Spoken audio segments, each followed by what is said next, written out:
Hey, this is Kim with Mom's Creative Moments. Welcome back to my channel.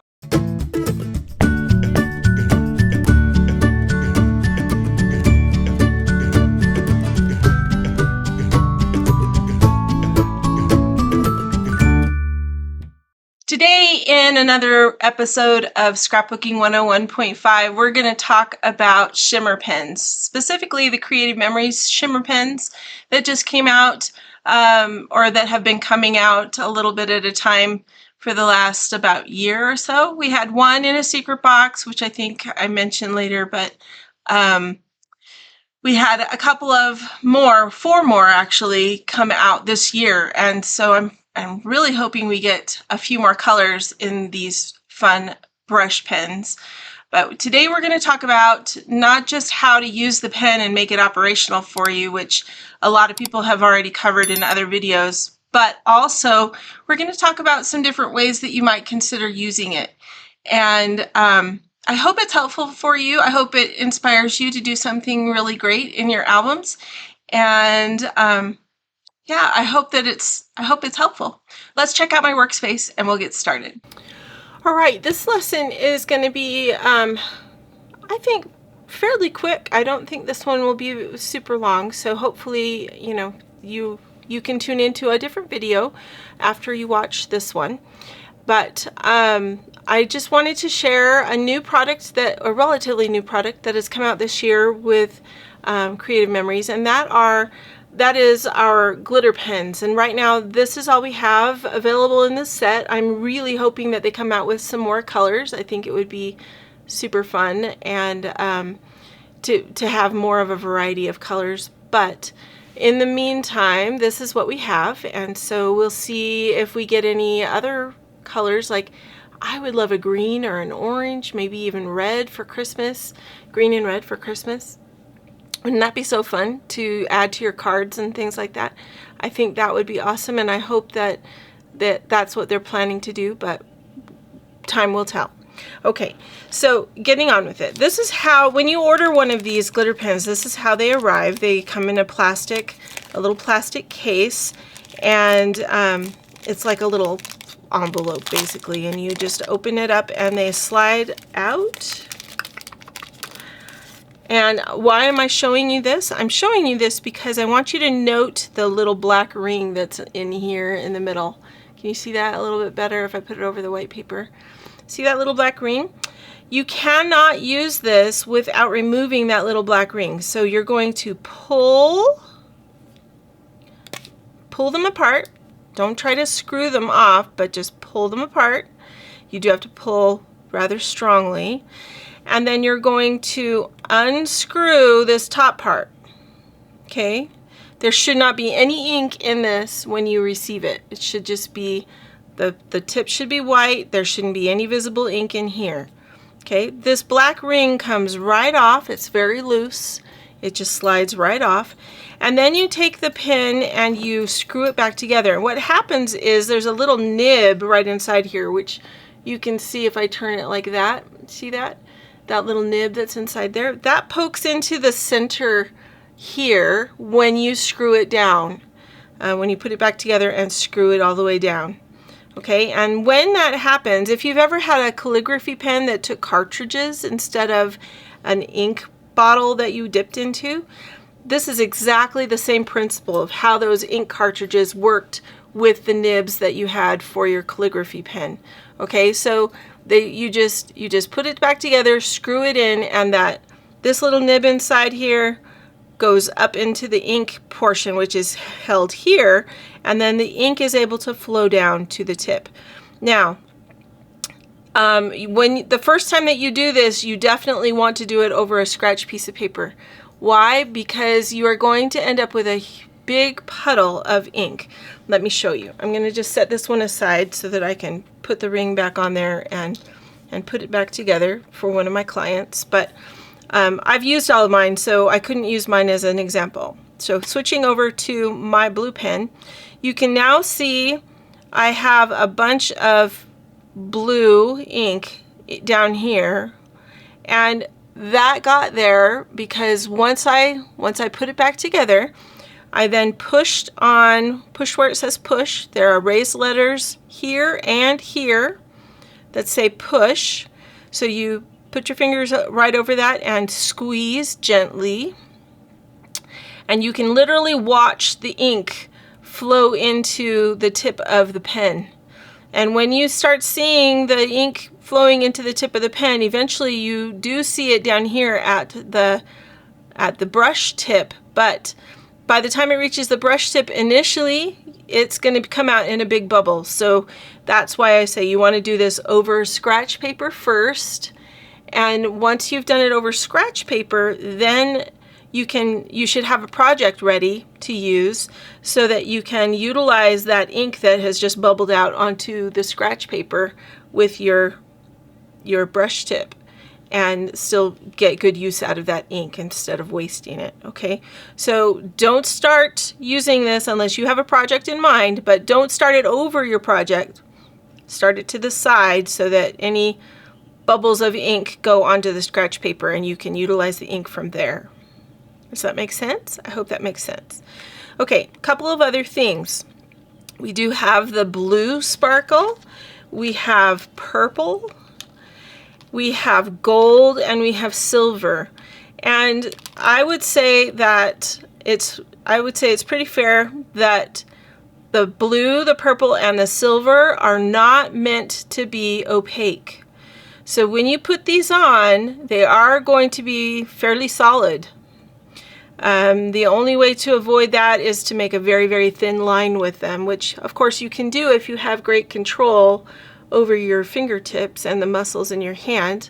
If you don't have great control, then just know that you're probably better off filling a space with them or highlighting an edge or something like that rather than going over the top of a word or something like that, because it's not going to highlight, it's going to block the ink or the printed material underneath it. Okay, and you might be able to see through with the gold, but chances are it's going to be pretty solid. Silver is a little bit thinner and a little more opaque, but still not super opaque. It depends on how thick you put the ink down with it. The best one if you want something to highlight and just add a little sparkle is the clear. The clear is my favorite. The clear was only available at first in a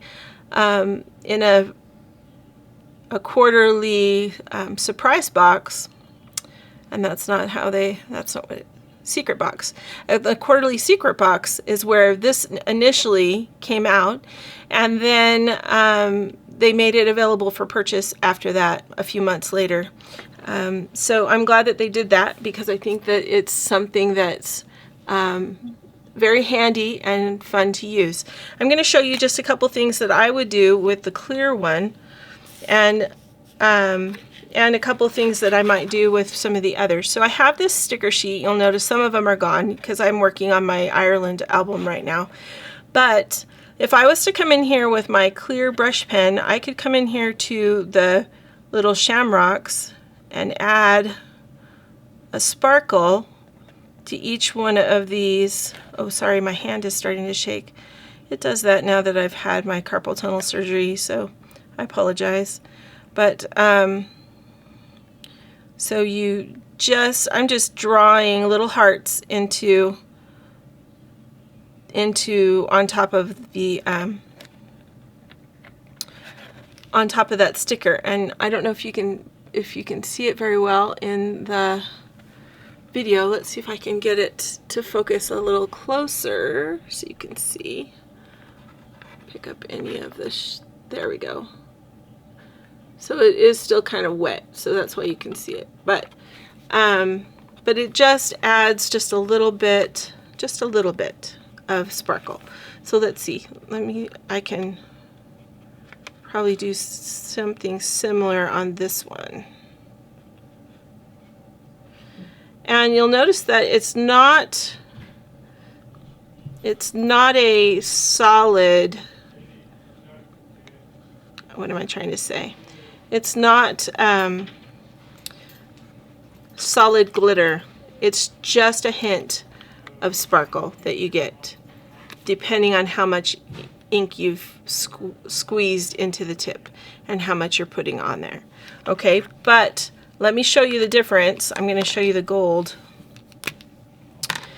And if I was to take the gold and run the gold around, say, the edge of this sticker right here,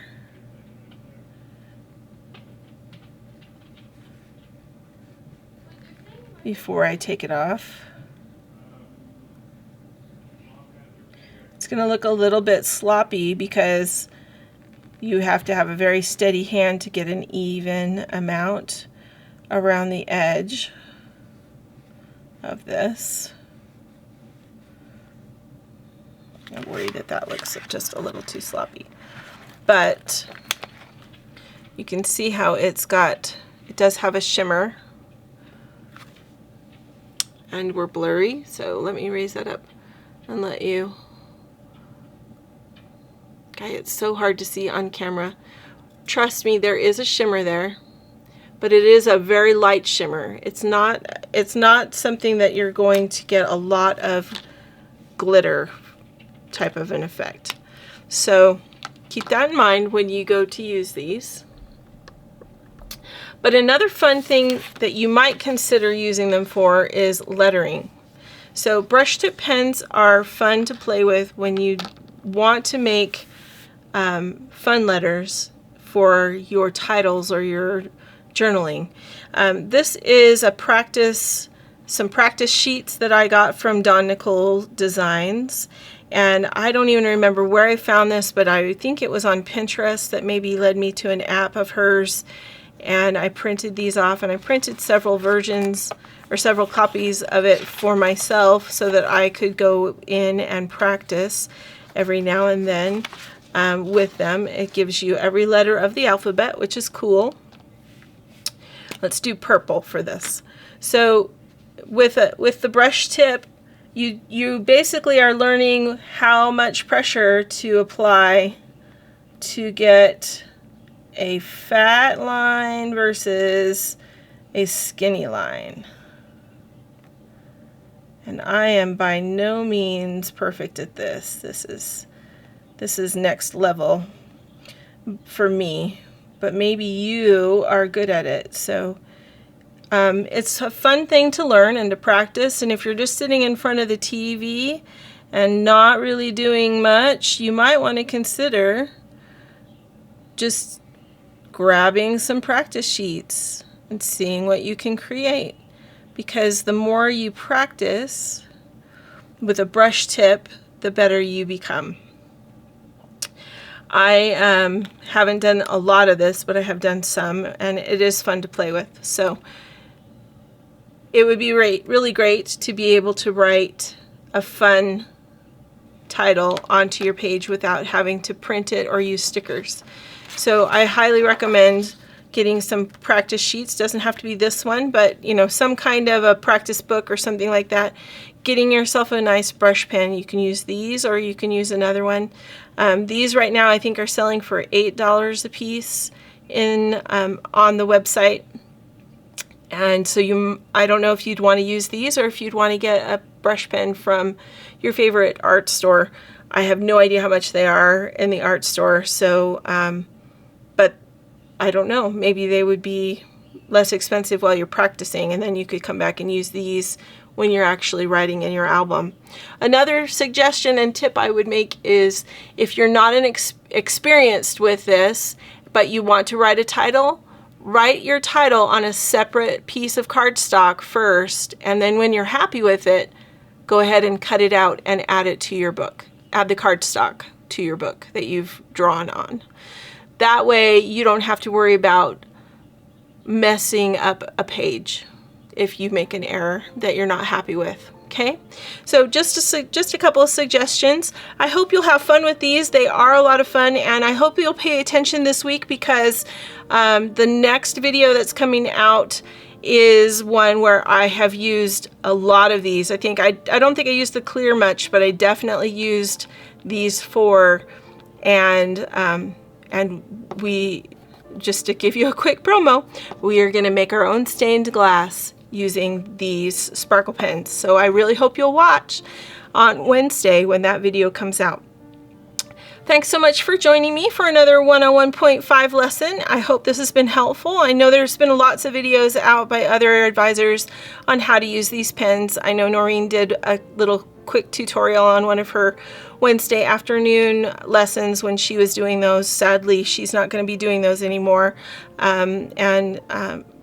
Though I completely applaud her reasons for stepping a little bit back and not participating in those, I know they will be missed, and many people will be watching all of her old content, which is fantastic, and it's all still helpful, so that's great.